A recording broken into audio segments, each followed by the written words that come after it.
আসসালামু আলাইকুম। আমরা শান্তির জন্য সাজানো গোছানো একটি দেশকে ধ্বংস করে দিলাম, নির্বাচিত একটি সরকারকে ক্ষমতাচ্যুত করলাম, শান্তিতে নোবেল বিজয়ী ডক্টর ইউনূসকে আমরা ক্ষমতায় বসালাম। দেশের মানুষ কতটুকু শান্তি পেল, আসুন এই আফার মুখ থেকে আমরা শুনি। ভিডিওটা শুরু করা যাক। দেশের শান্তি পাই না, পড়াশোনার জন্য অনেক কষ্ট, দেশ অনেক নষ্ট হয়ে গেছে, আর শেষ নেই। শান্তির জন্যই তো আসলে শিক্ষার্থীরা এখন শান্তি পাচ্ছে। শান্তি নাই। শুনলেন তো আফার মুখ থেকে আপনারা। নোবেল পুরস্কার কারা পায় আপনারা হয়তো জানেন না। যখন মাননীয় প্রধানমন্ত্রী শেখ হাসিনা রোহিঙ্গাদেরকে আশ্রয় দিছে, অনেকেই বাহবা দিছে, আন্তর্জাতিকভাবে খুব প্রশংসা পাইছে যে নোবেল পুরস্কার পাবে 2017 সালে মনে হয়। আমি কিন্তু ওই সময় বিভিন্ন সময় আমি টুইটারে এবং ইনস্টাগ্রামে আমি স্ট্যাটাস দিতাম যে নোবেল পুরস্কার পাবে না। নোবেল পুরস্কার যারা মক্কা গিয়ে হজ করে ইসলামের পক্ষে, তাদেরকে কখনো নোবেল পুরস্কার দেয় না। নোবেল পুরস্কার একমাত্র সেকুলার যারা, তারাই পায়। এবং ইসলামের বিপক্ষে থাকতে হবে, ইসলামের বিপক্ষে কাজ করতে হবে, এমন ব্যক্তি ছাড়া কাউকে নোবেল পুরস্কার দেয় না। এটা আপনার মানেন আর না মানেন, এটার প্রমাণ আমি দিয়ে যাব। এই যে যাকে স্ক্রিনে দেখছেন, এ নোবেল পুরস্কার পাইছে অনেক আগে, মাদার তেরেসা। এ মানবতার জন্য অনেক কাজ করেছে। ইভেন উনি কোরআন এবং ইসলামের বিরুদ্ধে অনেক কথা বলেছে, অনেক কাজ করেছে, উনি নোবেল পেয়েছেন। এই যে এখন যাকে দেখছেন আমার স্ক্রিনে, অং সান সু চি, উনি শান্তিতে নোবেল পেয়েছেন, অথচ রোহিঙ্গাদেরকে মেরে উনি হুতিয়া ফেলাইছেন।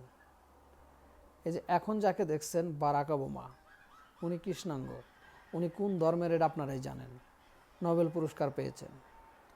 এই যে এখন যাকে দেখছেন পাকিস্তানের মালালা ইউসুফ, ওনাকে পাকিস্তানের জঙ্গি সংগঠন লস্করে তৈয়ব তারা ওনাকে নিয়ে যায় ধরে।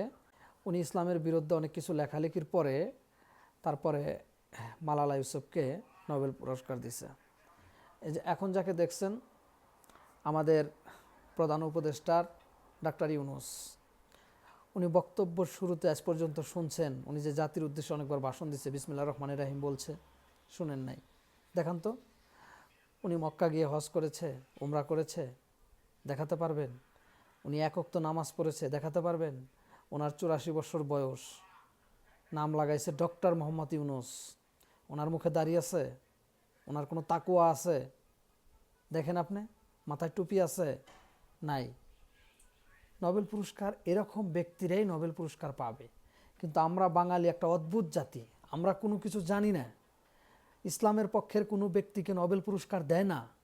সৌদি আরবের আল রাজি ব্যাংকের মালিক, তার একটা খেজুর বাগান আছে আল কাসিম, ওই খেজুর বাগানে যে খেজুর উৎপাদন আমাদের বাংলাদেশ 1 বছর খেতে পারবে, তার আল রাজি ব্যাংক আমাদের পুরো বাংলাদেশকে কয়েকবার কিনতে পারবে। তার এই সমস্ত সয় সম্পত্তি রাষ্ট্রকে, এতিমদের মাঝে দান করে দিয়েছে। এমন একজন ব্যক্তিকে নোবেল পুরস্কার দিল না, পাবে না তো, কারণ সে ইসলামের পক্ষে, কোরআনের পক্ষে। কোরআন এবং ইসলামের পক্ষের কোনো ব্যক্তিকে নোবেল পুরস্কার দেয় না। এটা হয়তো আপনারা জানেন না, আপনারা তথ্যপত্র ঘাটলে অবশ্যই পাবেন, তারপর আমাকে কমেন্ট করবেন। আমরা সোনা খুঁজতে গিয়ে আমরা হীরা হারিয়েছি। শেখ হাসিনা কি জিনিস ছিল, এই জাতি একদিন বুঝবে যে আমরা কি হারিয়েছি। সে সময়ের ব্যাপার, সময় বলে দিবে। ইতিহাস কাউকে ক্ষমা করে না।